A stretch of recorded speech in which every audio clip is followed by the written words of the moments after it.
Selamat datang di pembelajaran MIPA 1 Unit 8 Sifat-sifat temanku. Dengan saya Ayuni Dwi Wulandari. Sebelum memulai pembelajarannya, ada baiknya kita berdoa terlebih dahulu. Berdoa dimulai. Selesai. Apakah semuanya hadir? Hadir. Baik, terima kasih. Pada video ini kita akan belajar tentang cara menggunakan kata negasi dalam bahasa Indonesia secara tepat.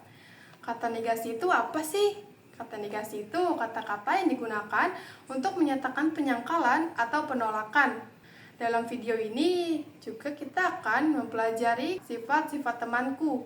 Jadi, kita akan belajar bagaimana kata tidak, kata bukan, kata belum, dan kata jangan digunakan untuk menggambarkan sifat atau kebiasaan seorang teman. Dalam bahasa Indonesia, kata tidak digunakan untuk menyangkal kata kerja dan kata sifat. Misalnya, dalam kalimat saya tidak suka bermain bola atau dia tidak ramah. Kata tidak ini digunakan di depan kata kerja seperti suka atau kata sifat seperti ramah. Sementara itu, kata bukan digunakan untuk menyangkalkan kata benda atau frase nomina. Contohnya dalam kalimat, ini bukan buku saya, atau dia bukan anak yang malas. Jadi, jika kita ingin mengatakan bahwa seseorang bukan bagian dari suatu kategori atau identitas, kita akan gunakan kata bukan. Itu ya teman-teman. Selain itu, dalam bahasa Indonesia juga terdapat kata negasi belum. Kata ini digunakan untuk menyatakan bahwa sesuatu belum terjadi sekarang, tetapi mungkin akan terjadi di masa depan. Misalnya dalam kalimat, Dina belum mengerjakan PR hari ini, atau temanku belum datang ke sekolah pagi ini. Kata belum menunjukkan bahwa suatu peristiwa atau tindakan itu masih tertunda. Ada pula kata jangan yang digunakan untuk menyatakan larangan. Contohnya, temanku selalu berkata, jangan membentak orang tua, atau ibu guru berkata, jangan malas belajar. Kata jangan ini digunakan untuk memberitahu orang lain agar tidak melakukan sesuatu yang memberikan perintah untuk tidak melakukan sesuatu. Dengan memahami perbedaan fungsi kata tidak, bukan, belum, dan jangan, kita bisa menggunakan kalimat negasi dalam bahasa Indonesia dengan tepat dan sesuai konteksnya.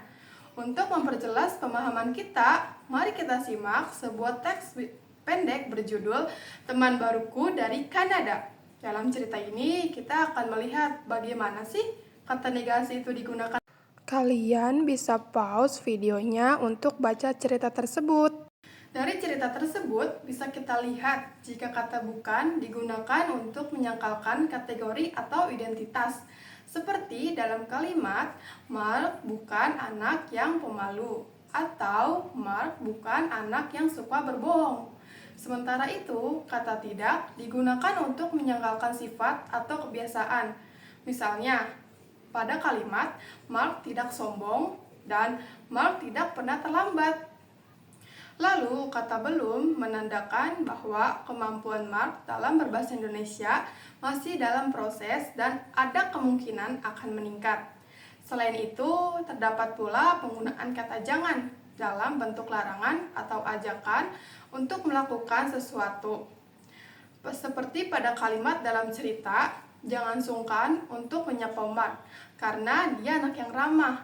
Dalam konteks ini, kata jangan berfungsi bukan sebagai larangan keras, melainkan sebagai ajakan agar seseorang tidak perlu merasa ragu atau malu untuk menyapa Mark.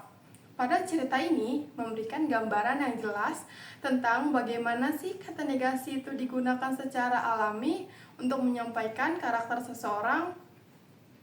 Selain membantu kita memahami struktur kalimat, cerita ini juga membantu kita membangun deskripsi yang lebih halus dan sopan dalam berkomunikasi sehari-hari. Kalian perlu berhati-hati saat memilih antara kata tidak dan kata bukan. Kesalahan dalam penggunaan ini bisa mengubah arti kalimat secara keseluruhan. Misalnya, pada kalimat, dia tidak guru, itu salah. Yang benar itu dia bukan guru. Karena guru adalah kata benda, maka harus menggunakan kata bukan. Sekarang mari kita lakukan latihan kecil. Saya akan menyebutkan satu kata, lalu kalian pilih mana kata yang cocok untuk kata negasi bukan atau kata negasi tidak. Pilih ya teman-teman, seperti dia tidak cantik atau dia bukan cantik. Betul, yang cocok itu adalah dia tidak cantik. Kenapa begitu? Karena kata cantik itu merupakan kata sifat. Jadi kesimpulannya itu, gunakanlah kata tidak untuk menyangkal kata kerja dan kata sifat. Lalu gunakanlah kata bukan untuk menyangkal kata benda atau identitas. Jangan sampai tertukar ya teman-teman. Terima kasih sudah belajar hari ini. Sampai jumpa di pertemuan berikutnya. Dan semoga kalian bisa lebih percaya diri dalam menggunakan bahasa Indonesia dengan benar. Tetap semangat dan terus berlatih. Dadah!